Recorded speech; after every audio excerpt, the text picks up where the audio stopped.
Since getting back from Christmas break, Hannity's teasing me, I've tortured myself by reading and watching some of the usual suspects in the media. You know, fake news populated by fake thinkers. Now, there are basically two movements in the coverage. First, the manufactured outrage about what is a partial and obviously temporary government shutdown. At Yosemite, the nation's third busiest national park, they're also having huge problems with garbage and toilets filled to capacity. Park visitors in some places are taking care of business, shall we say, along pathways or in the woods. Ironic that the people who are making the decisions are still getting paid, but we have to not get paid and still do our job. We live about a half hour from work, and it's going to come to a point where you say, do I put gas in my car or do I feed my family? Well, they haven't missed a paycheck yet. We hope they don't. But by the way, second in this coverage is the downplayed concern about the actual effect that illegal immigration has on America. Because in the media's way of thinking, it's not a crisis at all. Mike Pence knows he was lying through his teeth last week when he talked about the crisis at the southern border. It goes to the point of how the president had won election, that there was a crisis at the border. He had to create that sense of crisis to win, and he has to keep the sense of crisis to keep his popularity from going even further down. Okay, I am now completely confused. It's a crisis that certain non-essential government workers won't be paid starting on Friday, but they'll ultimately get all their money when the government reopens. But it's not a crisis when just in the past fiscal year, a total of almost 400,000 individuals were caught crossing our southwest border. Now, to give you a sense of just how bad it is, in October and November of this past year, that's the first 2 months of the new fiscal year, almost 102,000 people have been caught. That's quite a clip. The number of people crossing illegally with children has also skyrocketed.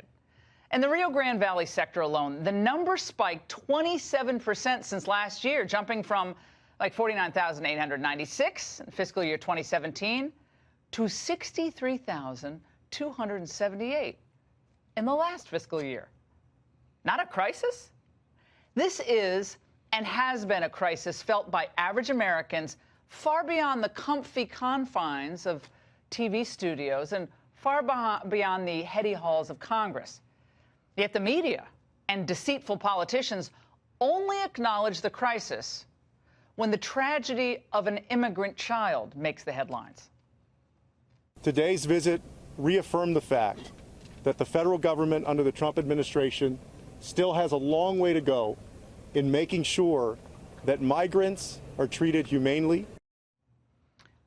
You bet every life is precious, and you bet that every death is tragic. Deaths at the border, deaths beyond the border. But the fault here lies with irresponsible parents who expose their children to this perilous journey, and the feckless politicians who refuse to do their job and support a common-sense enforcement agenda that the president has and asylum reform that is beyond desperately needed. Now, over the past year, I have repeatedly urged the president to address this critical issue, and not just the wall, in a major primetime address. The president needs to address this from the Oval, and this should become a flashpoint now, not after the midterms. This is a crisis that must be addressed immediately. I've begged him to do this for a year. On air, it's the government and immigration. Those two issues are the top of the list for the people. The government, meaning working against the people, and immigration. That's it. Got to address the country on this. And this is not tweets. Address the country. Lay it out. Well, today I'm really glad to see that he announced he's doing just that tomorrow night. And it's going to be followed by a trip to the actual border, McAllen, Texas. Good. Now, I would hope that when he does this, the president personalizes the border crisis. Those statistics I just gave you, they're important. But we need to emphasize how illegal immigration has directly, and at times tragically, affected the lives of all Americans, and including the people trying to come into the country. It's been dangerous for them. The speech should be wide-ranging, hitting all the big immigration issues, from chain migration to the visa lottery, the need for mandatory E-Verify in the workplace, and also, even the scam of so-called birthright citizenship. You know, that's where children of non-U.S. citizens are granted automatic citizenship just for being born here. Every year, thousands of Chinese, Russians, and others travel to the United States to have babies just for the U.S. passport. It's called birth tourism. It is a complete outrage. It's big business. And no, it's not a constitutional right, so don't try me on that.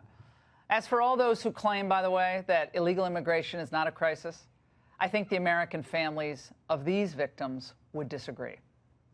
The day after Christmas, California officer Ranil Singh was shot in cold blood during a routine traffic stop. He left behind a wife and a 5-month-old baby. His murderer, illegal alien Gustavo Perez Arriaga. Thousands of citizens and hundreds of officers attended the funeral service. I wish all of you could watch it. And this happened over the weekend. This is the Fiji ambassador. The officer originally hailed from Fiji, speaking at the service, and I was watching him today. I hadn't seen it until today. He has a better grasp of this tragedy than many American commentators. No words can take away their pains. No object can fill the void in their hearts. No embrace can be more comforting. No scheme can replace their shattered dreams. No death can be more untimely. This is what Ranil Singh's passing must mean to those closest to him. And his parents are still alive as well, by the way. And then on December 29th, 22-year-old Pierce Corcoran was killed in a collision in Knoxville, Tennessee. The man who swerved into him and took his life was another illegal alien, Franco Cambrane Francisco Eduardo.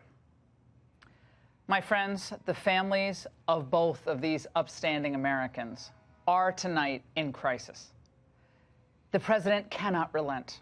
He must continue to speak for these families and, frankly, for the millions of you who believe that every country, not just every country around the world, has the sovereign right to determine who can and cannot reside here.